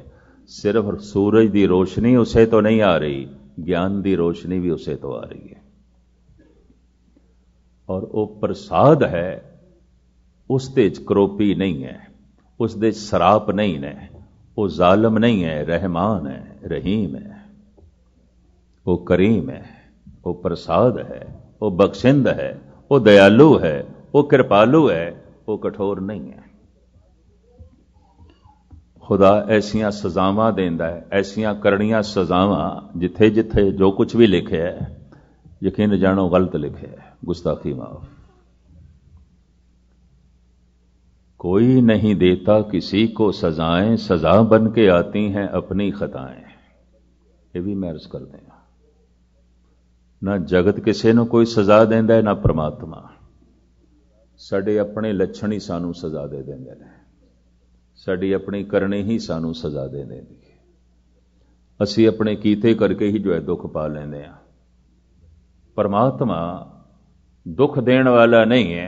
अगर दुख देने वाला है तो फिर उन्होंने रहीम कहने की लोड़ नहीं है, उन्होंने करीम कहने की लोड़ नहीं है, उन्होंने रहमान कहने की लोड़ नहीं है, उन्होंने प्रसाद कहने की लोड़ नहीं है, उन्होंने कृपालु ते दयालु कहने की लोड़ नहीं है। वो तो इतना दयालु ते कृपालु है, इतना प्रसाद है। ईरानी सूफी संत हाफिज कहते ने, सद सालाबा इम्तिहान गुनाह ख्वाहम करद। ऐ खुदा 80 साल की उम्र च इसने ये बोल रचे ने। कहता है तू मैनू 100 साल तक जे जिंदा रखिया, 80 साल का तो मैं हो गया, ते 80 साल तक मैं गुनाह ही कीते ने, ते जे बाकी होर तू मैनू 20 साल की जिंदगी दिती ना तो मैं गुनाह करांगा, पुण्य नहीं करने, पाप करने ने। सद सालाबा इम्तिहान गुनाह ख्वाहम करद। एक फकीर दे मूँहों ये बोल चंगे नहीं लगते, पर फकीर बड़े निराली बिरती का फकीर सी। ईरान दे जितने फकीर होए ने उन्हां दे एक चोटी का फकीर है। उंज उस धरती ने बहुते फकीर पैदा किए। शेख सादी सी, उमर ख्याम सी, फिरदौसी उत्थे ही होया, हाफिज जो है उत्थे होया, शेख सादी उत्थे ही होए ने, शमस तबरेज उत्थों ही आए सन, सरमद भी उत्थों ही आया सी। इस तरह के बहुत सारे चोटी दे सूफी संत उस जमीन ने पैदा किए हैं। उन्होंने दे चो एक ये है हाफिज। जिस तरह हिंदुस्तान की मिट्टी ने ऋषि पैदा किए, मुनि पैदा किए, ज्ञानी पैदा किए, भगत पैदा किए, संत पैदा किए, अवतार पैदा किए, ईरान की मिट्टी ने कुछ फकीर पैदा किए, सूफी संत पैदा किए। उन्होंने हाफिज का अपना एक खास नाम है। कहता सद सालाबा इम्तिहान गुनाह ख्वाहम करद।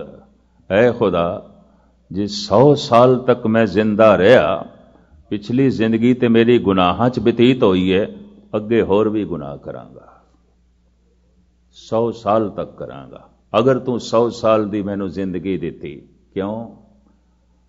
ऐ खुदा तू ते मेरे कदम कदम ते इम्तिहान लैना, मैं फिर तेरा इम्तिहान लेना है। कि ता जुर्म मन अस्त बेश या रहमत तो, मैं एक पलड़े दे च रखांगा अपने 100 साल दे गुनाह, तोलांगा। एक पलड़े च रखांगा 100 साल दे गुनाह, और दूजे पलड़े दे च रखांगा तेरी एक पल दी रहमत, एक पल दी बख्शिश, एक पल दी किरपा। कहता मेरा अनुभव कह रहा है तेरी एक पल दी रहमत इतनी ज्यादा है कि मेरे 100 साल के गुनाह ते कुछ भी नहीं ने, कुछ भी नहीं ने। एवं मैं हिरदा बोझल पिया करता, कुछ भी नहीं ने। कृष्मा रहमते शाहां का जब देखा हशर ने, चीख उठा हर बेगुनाह मैं भी गुनाहगारों में हूं। तू इतना बख्शिंद, इतना दयालु। ये फकीर कहता मेरे अनुभव च आ गई है गल, बाकी दे 20 साल मैं रहा तो पाप करांगा, पर मैं अर्ज करा जिस दे उत्ते इतनी रहमत हो गई है, तो जिसनों इतनी रहमत दिखाई दे रही है, क्यों पाप करेगा? उस तो क्यों पाप होए होणगे? इसनों इंज भी लेना, किधरे इंज ना लेना भी चलो बड़ा कृपालु है, कल तो सारे ही अनर्थ करते हैं। किधरे इंज पुठी गल ना ले लेना, सिलसिला उल्ट ना ले लेना। ये फकीर कहता सद सालाबा इम्तिहान गुनाह ख्वाहम करद। ऐ खुदा बीती जिंदगी मैं गुनाहां च बतीत की है, जिहड़ी रहिंदी है, अगर तू मैनू 100 साल तक जिंदा रखिया गुनाह करांगा, फिर 100 साल दे सारे गुनाह इकट्ठे करके मैं एक पलड़े च रखांगा, तराजू पुराना एक पलड़े च रखांगा, ते दूजे पलड़े च रखांगा तेरी एक पल दी रहमत। ऐ खुदा थोड़ी बहुत इबादत करके मैनू इतना पता चले तेरी एक पल दी रहमत इतनी ज्यादा है, मेरे 100 साल दे गुनाह कुछ भी नहीं ने, कुछ भी नहीं ने। इस वास्ते जब वाहिगुरू जपना होवे, कीतियां या गलतियां दा अफसोस ना करियो, वाहिगुरू ही जपो, उसनों ही जपो। अगर कीतियां गलतियां दा अफसोस पैदा होया तो कई लोग तो इतने निराश होंदे ने, लै अमृत साडे हिस्से च किथे जी, असी किथे नाम जप सकते हैं। ये पता है क्यों निराशा? कीतियां हुई गलतियां सामने आंदियां। और ना रख पुरखा कीतियां हुई गलतियां नूं इतना बख्शिंद है, इतना दयालु है, उहदी एक पल दी रहमत सब कुछ धो देंदी है। लख मड़िया कर इकट्ठे एक रतीले भाए। गुरु नानक देव जी महाराज कहते हैं एक चिनगारी लखां मन लड़कियां नूं जो है साड़ के सुआह कर देंदी है। उसकी पल भर दी रहमत एक निक्की जही चिनक तेरे करोड़ां पापां नूं नाश कर देगी। तो एक चिनगारी ते पैदा कर अपने अंदर, तू इतना ते भरोसा कर उसते। वो रहीम है, वो रहमान है, वो प्रसाद है, वो करुणाकर है, वो दया दा सागर है। इस वास्ते प्रसाद ते गल गुरु नानक ने खत्म की, एक ते शुरू की, प्रसाद ते समाप्त की। तू प्रसाद है, तू रहमान है, तू रहीम है, तू दयालु है, तू कृपालु है। इसकी जिहड़ी वजाहत जिस ढंग नाल गुरबाणी च है, तुच्छ बुद्धि अनुसार मैं कल आप जी दे सामने खोलण दी कोशिश करांगा। अज इतने विचारां सारिਆਂ दा हार्दिक तौर ते धन्यवाद। रोज़ आप समा कढ़दे रहे, इत्थों दे सारे मुखी सज्जणां दा भी हार्दिक तौर ते धन्यवाद, ते सेठी साहबां दा भी हार्दिक तौर ते धन्यवाद। हर साल मैनूं याद करा देंदे ने इत्थे आवणा है, और बने हुए प्रोग्राम नाल इत्थे 2 हफ्ते हाज़री भरनी है। तो सतगुर दी रहमत कीता होया वादा निभ गया। सतगुर दी रहमत बख्शिश कल फिर तुहाडे चरण परसांगे। फिर मैं सारिਆਂ ਦਾ धन्यवाद करदे होया इत्थे समाप्ति करदा। दास दी फतेह प्रवान करनी। वाहिगुरू जी का खालसा, वाहिगुरू जी की फतेह।